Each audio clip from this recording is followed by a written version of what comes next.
ማርኮኛልና ክብርሽ ላንቺ ልገዛ ላመስግንሽ ማርኮኛልና ክብርሽ ላንቺ ልገዛ ላመስግንሽ ማርኮኛልና ክብርሽ ላንቺ ልገዛ ላመስግንሽ ማርኮኛልና ክብርሽ ላንቺ ልገዛ ላመስግንሽ ሰላም ተመልካቾቻችን እንደምን ዋላችሁ የሰንበት ሙያ መርሃ ግብራችን ወደ እናንተ እየደረሰ ይገኛል አሁን የመጨረሻው ዝግጅታችን ላይ ደርሰናል ቀደም ሲል ወደ እናንተ በቀረቡ ዝግጅቶቻችን መንፈሳዊ ረፍትን እንዳገኛችሁ ተስፋ አድርጋለሁ አሁን ደግሞ የመጨረሻው የሰንበት ሙያ መርሃ ግብራችን ዝግጅት ጸበል ጸዲቁን እየቀመስን የእናንተን ጥያቄዎች ምላሽ የምንሰጥበት ሰዓት ነው ለዛሬ የጸበል ጸዲቅ እንግዳችን መጋቤ ጥበብ ቀሲስ ይግዛው መኮንን የስነ ልቦናና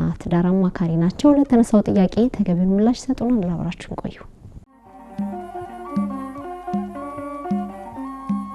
ማርኮኛልና ክብርሽ ላንቺ ልገዛ ላመስግንሽ ማርኮኛልና ክብርሽ ላንቺ ልገዛ ላመስግንሽ ማርኮኛልና ክብርሽ ላንቺ ልገዛ ላመስግንሽ ማርኮኛልና ክብርሽ ላንቺ ልገዛ ላመስግንሽ ቀሲስ እንደምን አሉ እግዚአብሔር እንኳን ደህና መጡ እንኳን ደህና ቆያችሁ ያው እንግዲህ የጸበል ጸዲቅ ዝግጅታችን የምእመናን ጥያቄዎች የሚመለሱበት እንዲሁም ደግሞ ከሌላ ቤተ እምነት ውስጥ ሆነው በቀናነት የቤተክርስቲያኗን አስተምህሮ የሚጠይቁ ቀን ተመልካቾቻችን ለሚጠይቋቸው ጥያቄዎች ምላሽ የምንሰጥበት የዝግጅት ክፍላችን ነው እንግዲህ በድጋሚ እንግዳይ ስለሆነ አመሰግናለሁ ያው ቀደም ሲል ባርከናል በቀጥታ ወደ ጥያቄው ልለፍ የዛሬው ጥያቄያችን ያው እንግዲህ አሁን የምንገኘው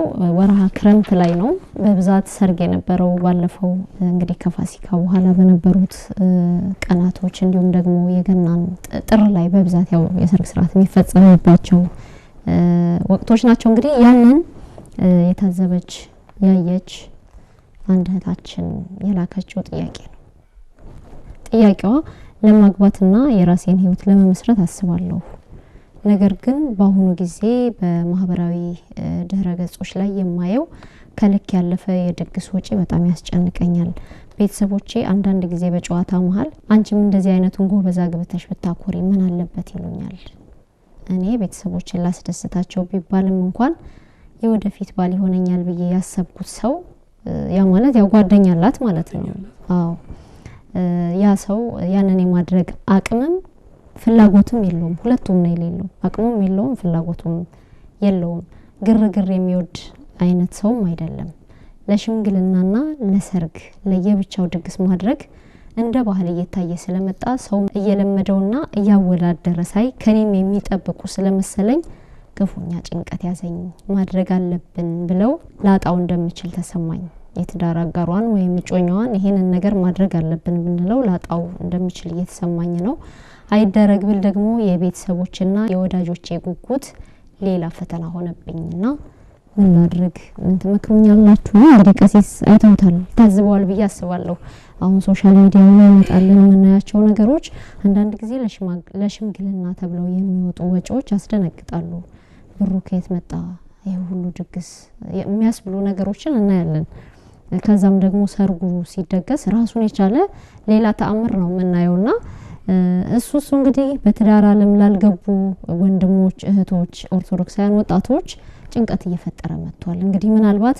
ሌሎችም ስላላጋሩን ይሆናል ከክርስትና ውጪ ያሉ የሚጨነቃሉ በያስባለሁ ብዙዎች በዚህ ጭንቀት ውስጥ ወድቀዋል ነው ከታችን ጥያቄ ልንረዳ የምንችለው ምክንያቱም አንድ ጊዜ ወላጅ ወገቡን አስሮ ሊደግስ ሊደር ይችላል አሁን ላይ የመጣው ነገር ግን 3-4 ጊዜ ድግሶች እንዲደገሱ የሚጋብዝ አይነት ነገር እየተለመደ እየመጣ ነውና ብዙዎች ጭንቀት ላይ እንደሆኑ ከዚህ ጥያቄ መምጣት በኋላ በውይይትም ከስራ ባልደረቦቻችን ጋር ስናወራ ይህ አይነት ችግር ብዙዎቹ ላይ ተጽዕኖ ያደረገ ስለሆነ መፍትሄው ምንድነው የሚለው እንነጋገራለን ብዬ አስባለሁ ጥያቄው እንዴት ተረዱት እጅግ ያለው ቀሲስ አይ ጥሩ ነው ጥሩ ጥያቄ ነው ያው ወቅቱን የዋጀ ጥያቄ ነው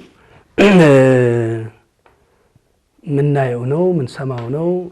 አሁን አንቺም ቀደም ብለሽ እንዳልሽው እኔም በሙያው አማካሪ ስለሆንኩኝ ቢሮም የሚመጡ ጉዳዮች አሉ በዚህ ዙሪያ ማለት ነው። ማግባት ይፈልጋሉ ግን ይሄ ተጽዕኖ ብዙዎችን ወደ ኋላ እያደረጋቸው የስነ ልቦና ጫናም እየፈጠረባቸው ለጭንቀት ለድባቴ የተዳረጉ ብዙ ሰዎች ናቸው። እውነት ለመናገር እንዳያገቡ ይሄንን አፎርድ ማድረግ አይችሉም ወይ ደግሞ ይቅርታ መቋቋም አይችሉም። እንዳይተውት ህይወት ነው እንደዚህ ሆኑ ብዙ ሰዎች አሉና ጥሩ ጥያቄ ነው አስተማሪም ነው ለሌላውም። እንግዲህ ጆሮ ያለው መስማትን ይስማ ይላል።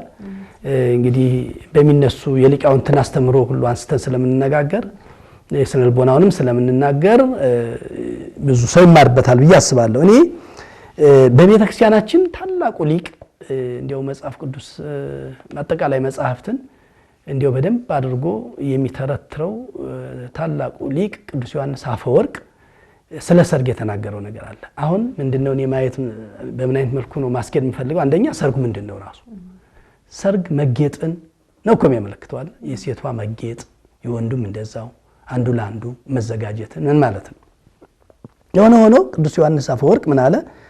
ሰርግ ማለት አለ ምስጢራዊ ትርጉሙ ሲናገር የክርስቶስ በሰዎች መካከል ስለመገኘቱ የሚመሰልበት ታላቅ ምስጢር ነው ያለው። አሁን እንመልከት። አሁን በሰርግ ሰዓት ለሙሽሮቹ ከፍ ያለ ቦታ ይዘጋጅላቸዋል። ለምን? ሙሽሮቹ የክርስቶስና የቅድስት ቤተክርስቲያን ምሳሌ ስለሆኑ። ኤፌሶን ምዕራፍ 5 ከቁጥር 21 ጀምሮ ማንበብ ይቻላል። አቅም የፈቀደውን ያህል ዝግጅት አለ። እሱም የስጋው ደሙ የምኑ ክርስቶስ ሙሽራው እኛን መመናንን ስጋውን ደሙን እየመገበ የሱ የማድረጉ ምሳሌ የሚመሰልበት ከተባለ ያ ደስታው ዝማሬው ምኑ ይሄም የዚያ ምሳሌ ነው። የመንግስተ ሰማያት በቃ ወደ መንግስተ ሰማያት ሲገባ ወደ ገነት ሲገባ ያለው ደስታ ምሳሌ የክርስቶስና የቤተ ክርስቲያን አንድ የመሆን ምሳሌ አይደል የባልና ሚስት። ስለዚህ ይሄንን አለና ሰርግ ማለት የክርስቶስ በሰዎች መካከል ስለመገኘቱ ሌሊት እኮ በጋብቻው ክርስቶስ ተጠርቷል። በተክሊሉ ክርስቶስ ተጠርቷል። በቁርባኑ ክርስቶስ ተጠርቷል። ከዛ በላይ ምንድነው የሚያስፈልገው? አሁን እኮ አዋጅ ለማወጅ ነው። ሰርግ እኮ አዋጅ ነው። አዋጅ ተጋብተናል ከዛሬ ጀምሮ ወቁልን እኮ ነው። ወቁልን ለማለት ጋጋታ ያስፈልጋል? ወቁልን ለማለት በእውነት እንዲው ከህግ ወጣ ያለ ነገር ያስፈልጋል? ከባህልም ወጣ ያለ ነገር ያስፈልጋል? እና ያንን ካለ በኋላ ስለሆነም ሰርጉ ለተመሰለበት ምሳሌ አለ። ይኸውልህ ሰርጉ ለተመሰለበት ምሳሌ ተገቢውን ክብር ስጥ እንጂ ምድራዊ ጋጋታ ያስጨንቅህ ይላል ማለት ነው ቅዱስ ዮሐንስ አፈወርቅ። በዚህ ክርስቶስ በሚገኝበት ጋብቻ ግሩም የሆነ ደስታና ጸጥታና ስርዓት እንዲሰፍን መንፈሳዊ ስርዓት እንዲከናወን አድርግ እንጂ ለጋጋታው አትጨነቅ ቅዱስ ዮሐንስ አፈወርቅ። አሁን ሊያስጨንቅ የሚገባው እንዲያው ምን አለ ቅዱስ ዮሐንስ አፈወርቅ? በጣም የሚገርም ምሳሌ ተናግሯል። አንድ ሰው ዕቃ ሲገዛ ይጠነቀቃል አለ። ዕቃ ሲገዛ አንደኛ ጥራቱን ያያል፣ ሁለተኛ የሻጩን ማንነት ያያል። በትክክል ማን ነው እየሸጠልኝ ያለው በኋላ ይሄ ነገር፣ ሶስተኛ ዋጋውን ያያል። አንተም መጠንቀቅ ያለብህ ዋናው እሷን ፍለጋ ላይ ነው። አንቺ መጠንቀቅ ያለብሽ እሱ ላይ ነው። ተጠናንታችሁ ተያይታችሁ እግዚአብሔር ከናንተ ጋር ሆኖ ትዳራችን መሰረታለን አንመሰረትም የሚለው ላይ ነው እንጂ ጋጋታው ላይ አትጨነቁ። ምክንያቱም አለና ቅዱስ ዮሐንስ አፈወርቅ ዕቃው ባይሆንህ ተመልሰዋለህ፣ መልስልኝ ትለዋለህ። ይሄኛው ግን መልስልኝ የለውም፣ የሚመለስ አይደለም። ወደ ኋላ ለማይመለሰው ተጨነቅ እንጂ ዛሬ ለምትውልበት ለምን ትጨነቃለህ? ለጋጋታው ይሄንን እያለ ይናገራል። ስለዚህ ለቀድማችሁ መረጣው ላይ እሱ ላይ ተጠንቀቁ ነው።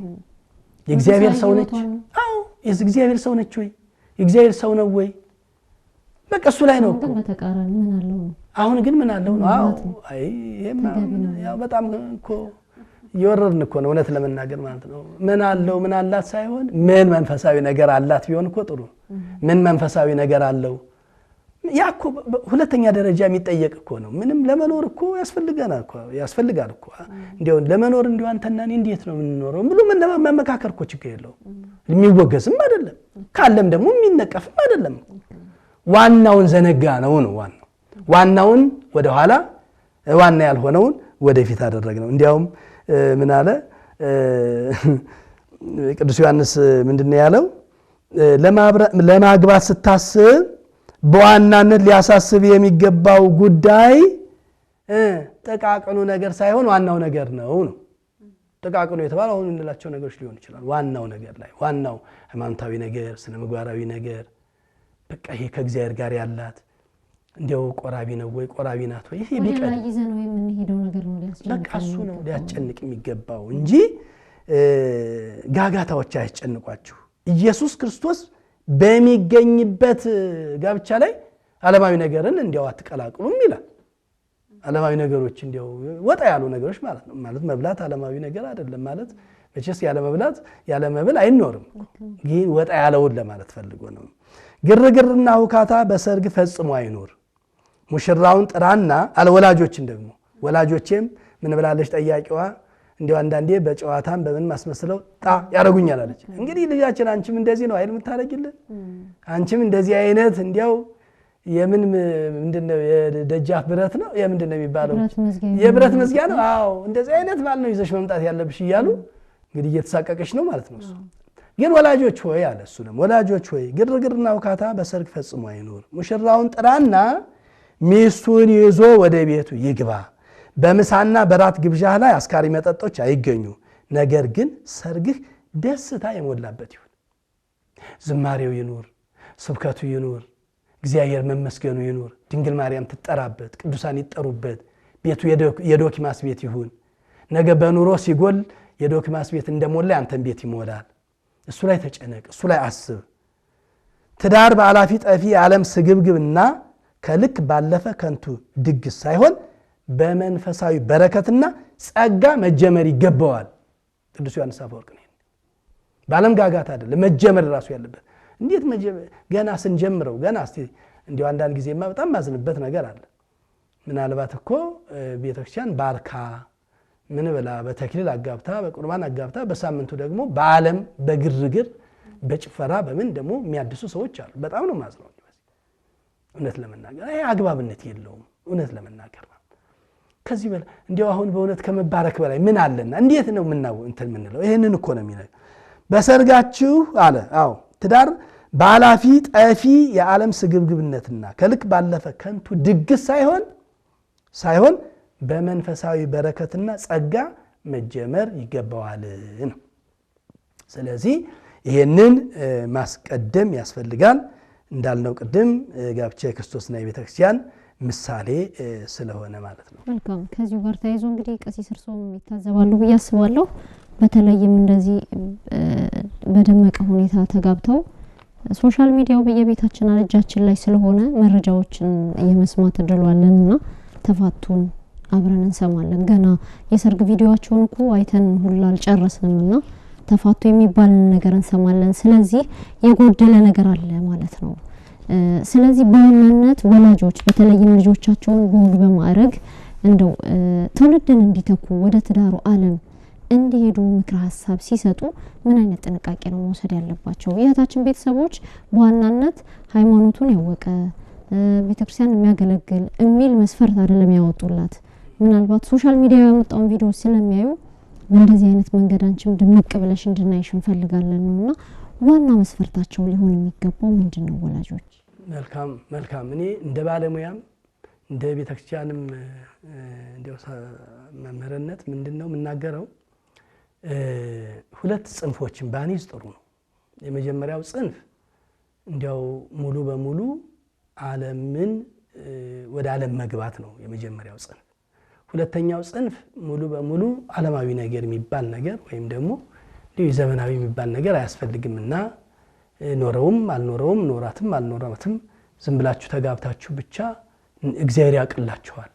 የአንድ ወርም የቤት ኪራይ ባይኖራችሁ አይነት ነገር ማለት የወር ኪራይም ባይኖራችሁ ልክ እንዳገባችሁ ይመጣል አይነት ነገር። ይሄ የማይጨበት ተስፋን መስጠትም አይገባም እውነት ለመናገር። አሁን እንዳልነውም ደግሞ በቃ አንቺ ማግባት ያለብሽ ብሎ ደግሞ ወደ ኋላ እንመጣበታለን። ሽምግልናው ላይ ምናያቸው አሁን ቅጣ አምባራቸው የጠፋ አይነት እንትኖች የሚደረጉበት አይነት ነገርን ካላመጣሽ ብሎም ልጆችን ማሳቀቅ አይገባም። እና ምንድነው? ሁሉም በልክ ይሁን ነው አምላካችን የሚለው። ሁሉም በልክ ነው። ለምሳሌ ሌላው እንደሚማረው እኛም መማር አለብን። ሰው መማር አለበት፣ መመራመር አለበት።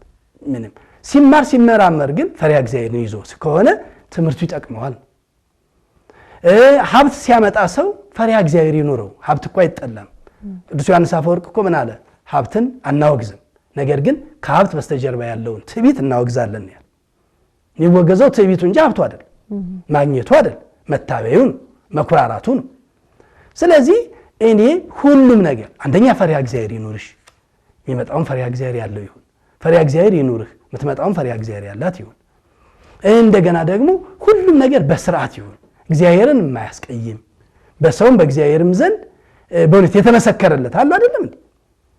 እኔ መድመቁ ከተፈለገ እኮ በዝማሬም እኮ በጣም እየደመቀ ነው። እውነት ለምናገር እንዲያው እሱ ነው ወይ መጨረሻው ግቡ እሱ ነው ወይ ነው እንጂ አድምቀንም እኮ በሚቀጥለው ሌላ ቦታ የተገኘን ብዙዎች ነን። እኔ አንዳንዱ ሰው አሁን እኮ ዝማሬ ሁሉ እየተቀየረ እኮ ነው። በነገራችን ላይ እኔ የምታዘበው ልናገር እዚህ ላይ ዝማሬው ራሱ እኔ ዘማሪያኑ ቀስ አድርገው ያሬዳዊ ዜና ያወጡትን መዝሙር አሁን የሚዘምረው አካል እዛ ላይ ሲሆን የሰርግ ሲሆን ለምንድን ነው ብዬ ሁሉ ጠይቄያለሁ። አይ እዛኛው ያጣነው ነገር እዚህ እንዲተካልን ብለው ስለሚያስቡ ነው አሉኝ ዘማሪዎች። በጣም መፍጠን አለበት፣ በጣም መፍጠን አለበት። ቃና ዘገሊላ እንዲህ ማለት ነው። ምክንያቱም በጣም እየፈጠነ እዛ ጋር በጭፈራው አጣን ብለው ጎደለብን ብለው የሚያስቡት ነገር በዚህ እንዲተካላቸው ብለው ያሉኝ ሰዎች ስላሉ በእውነት ይህ ስርዓት አይደለም። እውነት ለምናገር በጣም ነው የሚሰለቸው። እንዲያው ሌላው ይቀርና እነሱ እንኳን ካወጡት አንጻር ይሄኛውን ስናነጻጽረው ራሱ በጣም ልዩነት አለ። እንኳን የያሬድ በእውነት ያ ስንት ነገር አለ። እውነት ያሬዳዊ ዜማን ጠብቀው የሚዘምሩ ደግሞ አሉ። ያንን ቀጥታ ምን ዘምረው ነው ይችላል። እና ወደዛ እንመለስና ድግሱም ያ ነው። እውነት የተመሰለለትን ነገር ትተን እኮ ሌላ ነገር እንትን እያለ ነው። እስኪ እኔ እንደ ስነ ልቦና ምናልባት የተወሰኑ ነገሮችን ከሰርግ ምንድነው ከድግስ ጋር ተያይዞ ድግስ ራሱ ለምንድን ነው የሚያስፈልገው? ድግስ ለምንድን ነው የሚያስፈልገው የሚለውን ላንሳና በዛ መሃል ምዕመናን የሚያገኙት ግንዛቤ አለ ብዬ አስባለሁ። በጣም ጥሩ። እንደ ምሁራኑ የደስታ ስሜትን በመጋራት አእምሮአዊ ጫናን የሚያቀል ህብረተሰባዊ ተቀባይነትን የሚያረጋግጥና ለቀጣዩ የትዳር ጉዞ አዎንታዊ ጉዞ የሚሰጥ ትልቅ ፋይዳ ያለው እኮ ነው ድግስ ስርዓቱን ጠብቆ ሲሆን። ይሄም ሲዘረዘር እንዲያው አንድ በአራት ነጥብ ዝም ብለን ባጭሩ ስናያቸው አንደኛ የማህበራዊ ድጋፍ ማረጋገጫ ነው ይላል። የሶሻል ቫሊዲቲ ይሉታል። የማህበራዊ ድጋፍ ማረጋገጫ ነው። የቤተሰብ የዘመድ የጓደኛ በአንድነት መገኘት ጥንዶቹ በቃ ምንድነው ደስተኛ እንዲሆኑ የሷም ወገን መጥቷል የሱም ወገን መጥተዋል። ሁሉም እዛ ሆነው ከፍ ያለ ቦታ ነው ያሉ። ከፊት ለፊት እያያቸው ክርስቶስን ተመስሎ እሷም ቅዱስ ቤተክርስቲያን ተመስላ ሲዘመርላቸው ሲወደስላቸው አምላካቸው ሲመሰገንላቸው ለአምላክ መመስገኛ ምክንያት ሆነው ዋሉ። ማህበራዊ እሴቱ ይሄ ነው። እውነት ለመናገር በቃ ማህበረሰቡ ከዚህ የሚማረው ነገር ሁሉ አለ። ማህበረሰቡ ራሱ ታላናሾቹ ይህንን ነው የሚማሩት። ሌላው ምንድነው? ይህ ደግሞ ለቀጣዩ ህይወታቸው ከፍተኛ የሆነ የስነ ልቦና መረጋጋትን ይሰጣቸዋል አለ። አሁን ያ ነገር እየታወሳቸው በህሊናቸው እያቃጨለ ምን እያለ የዚያ ሁሉ ምርቃት ደግሞ አለ። ጋብቻችሁን የአብርሃምና የሳራ ጋብቻ ያርግላችሁ ማህበረሰቡ። አሁን እኛ የምንፈልገው ጋብቻችሁ የአብርሃምና የሳራ ጋብቻ ይሆንላችሁ ብሎ እንዲወጣ እንጂ እንዲያው ከሚገባው በላይ እንዳልሆነ ሆኖ እንዲወጣ አይደለም የምንፈልገው። ወደ ሁለተኛው ሰነድ አዲስ ማንነትን ማጠናከር ነው ይላል። አዲስ ማንነትን ማጠናከር የድግስ ስነ ስርዓቱ የነጠላነት ህይወትን ትቶ አዲስ የትዳር አጋር የመሆን ማንነትን በአእምሮ ለመቀበል የሚረዳ ትልቅ የሽግግር ወቅት ነው ይላል። አሁን ከነጠላነት ወደ ድርብነት፣ ወደ አንድነት፣ ወደ ህብረት፣ ከብቸኝነት ዓለም መውጣት፣ የዚያ ደግሞ አዋጅ ማወጃ፣ ለሌላው ማረጋገጫ። ሶስተኛው ጭንቀትን ማስታገሻም ነው ይላሉ ምሁራን። ምን ማለት ነው? የጋብቻ ዝግጅት ብዙ ውጣ ውረድ አለው ይላሉ።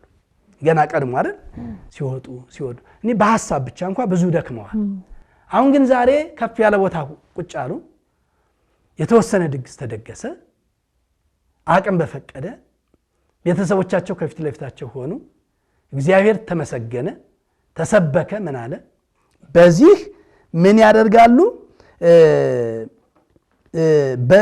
በእለቱ በማክበር በመደሰት የደስታ ሆርሞኖችን እንደ ኢንዶርፊን እና ኦክሲቶሲን ያሉ ሆርሞኖች ከውስጣቸው እንዲፈልቁ ያደርጋል ይላል።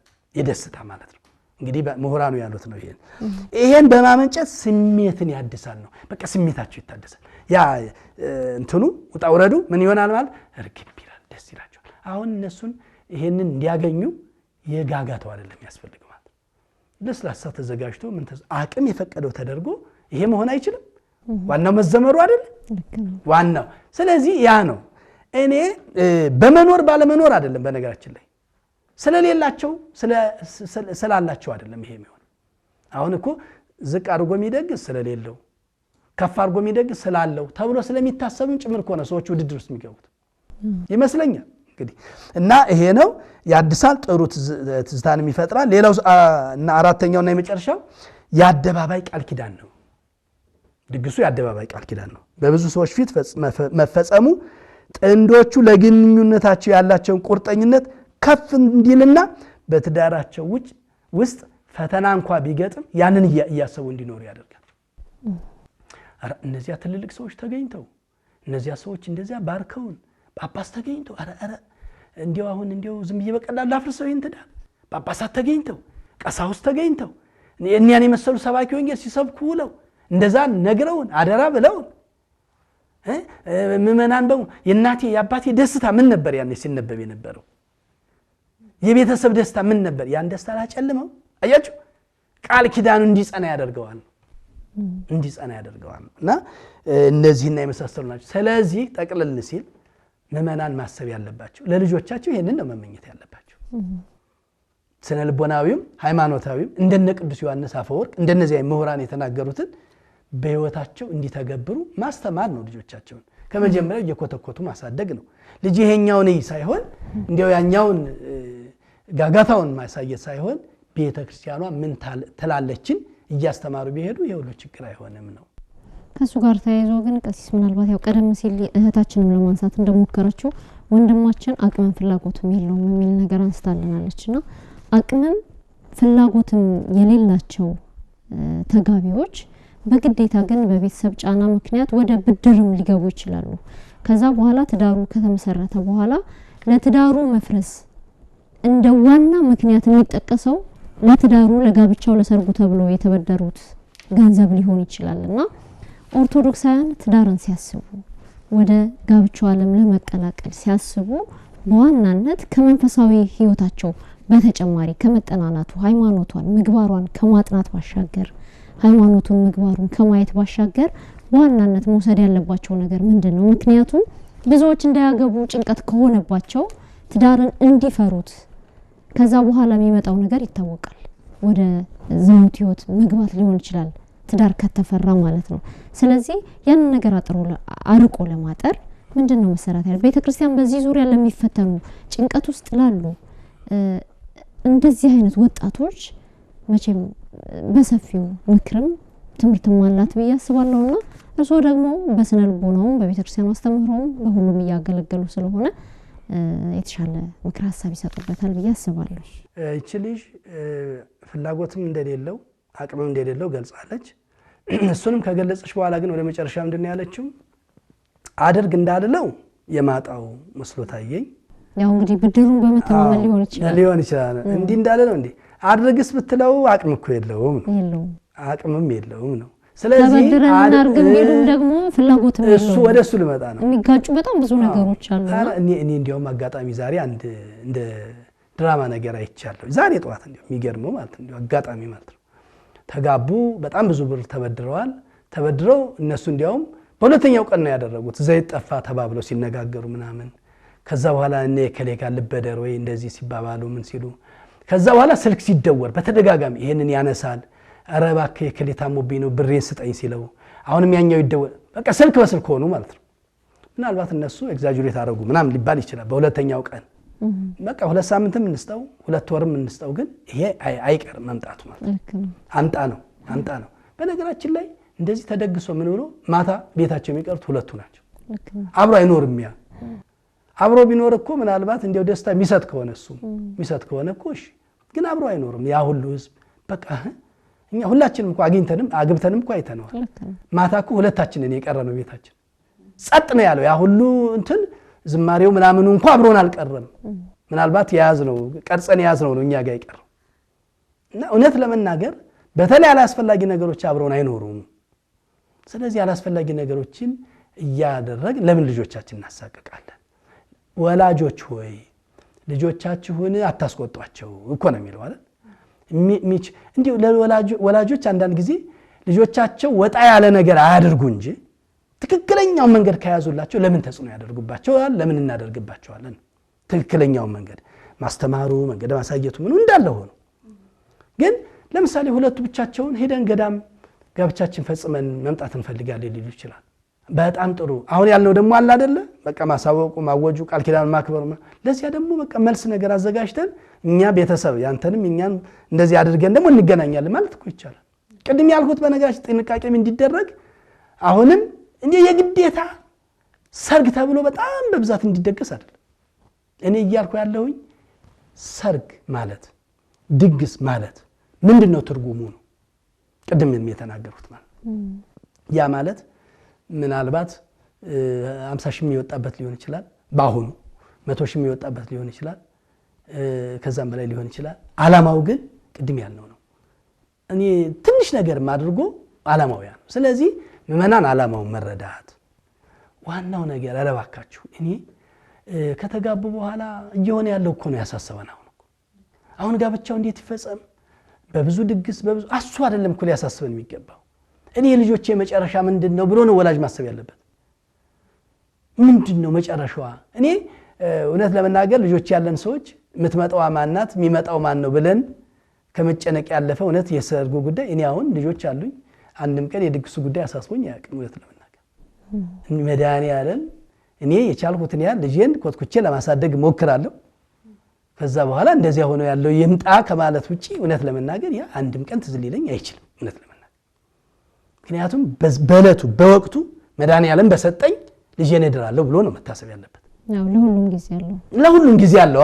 በዛ ሰዓት ባለንበት ሲባል ግን ስላለን አናደርገው ስለሌለን አንተው ምን ማለት ነው? አቅማችን የፈቀደውን ነገር አድርገን ልጆቻችንን ማስደሰት እኮ ያለ ነገር ነው። ግን ስላለን ተብሎ ግን እኔ ወደ ሽምግልናው ስመጣ የምናገረው ነገር አለ። ለምናገር አንዳንድ ጊዜ እኮ የሰውን ስነ ልቦና መጠበቅ ያስፈልጋል። እዚህ ጋር በጣም ከአቅማችን በላይ ደግሰን እኮ ለአበባ 1.5 ሚሊዮን ብር አውጥተን በመኪና የጎተትን ወደ ሰው ቤት ስንሄድ የሰዎችን ስነ ልቦና ምን እያደረግነው እንደሆነ እኮ ማሰብ አለበት። እውነት ለመናገር ሰው የሚበላው ባጣበት ዘመን የሚጠጣው ባጣበት ዘመን ቤት ኪራይ አጥቶ ጎዳና በሚያድርበት ዘመን አንዳንዴ እኮ ስላለን ብቻ እኛም ብቻ ማሰብ የለብንም። ቅዱስ ዮሐንስ እኮ ይላል አንተ የምትበላው የምትጠጣው እኮ ያንተ ብቻ ገንዘብ አይደለም የድሃው ጭምር ነው ይላል። ተካብለን እንድልበና እኮ ነው የመጣነው ወደዚህ ምድር። ስለዚህ ያንንም ማሰብ ያስፈልጋል። እንዴው ስላለን ብቻ እኔ እንዴው በቃ ሳልሞት ይሄንን አድርጌ ልሞት መሆን የለበትም። እውነት ለመናገር ስርዓት ያለው ሁሉ ነገር የጠበቀ ምን ያለ ነገር ነው መደረግ ያለበት ብዬ ማስበውና ልጆችም እንደዚሁ አንዱ ላይ ተጽዕኖ ማምጣት የለበትም። አሁን ልጆችም ላይ እኮ ወላጅ ላይ ብቻ አይደለም እንፈርደው። ወይ እሱ ይፈልገዋል ወይ እሷ ትፈልገው ይሆናል። አንዳንዶቹ ያለላቸው ተስማምተው በቃ ቀለል አድርገን ምን ኖረው እኛ ነን ይላሉ ጎበዞች። እኔ አሁን እሳ ልጆች ይመጣሉ ምን ኖረው እኛ ነን። በቃ አንዱ አሁን ለምሳሌ 8000 ብር አወጡና ነዳያን ጋር ሄዱና የ8000 ብር የሆነ ነገር አወጡና በቃ ቆረቡ። ቀጥታ ነዳያን ጋር የ8000 ቀማመሱ ምናል ወደ ቤታቸው ገቡ ጨረሱ። በቃ አለቀ። ዋናው የተፈለገው ሌሊት ሲደረግ ያደረው። ከዛ በኋላ ምን አደረጉ? ቤተሰቦቻቸው እሷ ቤተሰብ የሆነ ነገር አዘጋጁ፣ ቅድም ያለውን አደረጉ። የሱ ቤተሰብ የሆነ ነገር አዘጋጅ፣ ቅድም ያደረጉ። አሁን ዛሬ ወላልደው እናያቸዋለን። እግዚአብሔር የተመሰገነ ይሄ ነውና እኔ ዋናው ትኩረት መስጠት ያለብን ላይ ብቻ በተሰጥ የሚል ነው። ሌላው ደግሞ ቅዱስ ዮሐንስ አፈወርቅ የሚለውን አሁን እንድገም ለማጠቃለያም ስለሆነ አንተ የምትበላው የምትጠጣው የምትኖርበት ያንተ ብቻ አይደለም። ይሄ እኮ በምድራዊ ሕግ ዘንድ ተገደንበት አይደለም። በሰማያዊ ሕግ ዘንድ ግን ዞር ብለህ ባልንጀራህን እይ ነው ምናልባት እኮ እንዲህ ያደረጉ አካላት ቤተሰብ እኮ ይኖራሉ። አክስት አጎት ምናምን የሌለው ደግሞ እኮ ሊኖር ይችላል። እና ፉክክር ውስጥ ባንገባ እንዲያው የሀብት ማሳያም ባናደርገው እውነት ለምን 1.5 ሚሊዮን እኮ ነው ለአበባ ሌላው ምን ሊሆን ነው ነው በቃ አሁን ይሄ ምንድነው ዋናው ዓላማ ቀርቶ የከሌ ሰርግ እኮ 1.5 ሚሊዮን እኮ አበባ ይወጣበት እንዲባል ማለት ያ ከክርስቲያኖች የሚጠበቅ አይደለምና ቅዱስ ዮሐንስ አፈወርቅ ምን ይላል ማግባትን ስታስቡ ህገ ያገራችሁን ህገ መንግስት ብቻ ሳይሆን የእግዚአብሔርን ህገ መንግስት አንብቡ ይላል አንብቡ ማግባትን ስታስቡ መዳርን ስታስቡ እንዲያው የምድራዊውን ፍልስፍና ብቻ ሳይሆን ሰማያዊውን ማሳባስቡ ለማለት ፈልጌ ነው ለማለት ፈልጌ ነው በቃ እንዲያው ይሄን ባደርግ ምን ይመጣል ሰው ላይ ምን አይነት ተጽዕኖ ያመጣል በጎ ነገሩ እንዳለ ግን በጎ ያልሆነ ነገሩ ደግሞ አለ ሰውን የሚጎዳ ነገር ስላለ ያንን ማሰብ በጣም ጥሩ ነው ብዬ አስባለሁኝና ሁሉም ነገር በልክ ይሁን ነው ሁሉም ነገር በአግባቡ ይሁን ነው ቅዱስ ጳውሎስ ያለው ቃል ነው ይሄ እግዚአብሔር ይስጥልን እናመሰግናለን ቀሲስ ተመልካቾቻችን በተነሳው ርዕሰ ጉዳይ እንግዲህ በቂ ትምህርትና ማብራሪያ እንዳገኛችሁ ተስፋ አደርጋለሁ ቀሪ ዝግጅቶቻችን ወደ እናንተ መድረሳቸውን ይቀጥላሉ ለማንኛውም ጥያቄዎቻችሁ በ0962161616 ላይ መልእክት ብትልኩልን እንዲሁ ጥያቄዎቻችሁ ቅደም ተከተላቸውን ጠብቀው የሚስተናገዱ ይሆናሉ ማለት ነው ለዛሬ የነበረን የጸበል ጸዲቅ ቆይታችን የተከታተላችሁትን ይመስል ነበር ሰላም እግዚአብሔር ከሁላችን ጋር ይሁን ማርኮኛልና ክብርሽ ላንቺ ልገዛ ላመስግንሽ ማርኮኛልና ክብርሽ ላንቺ ልገዛ ላመስግንሽ ማርኮኛልና ክብርሽ ላንቺ ልገዛ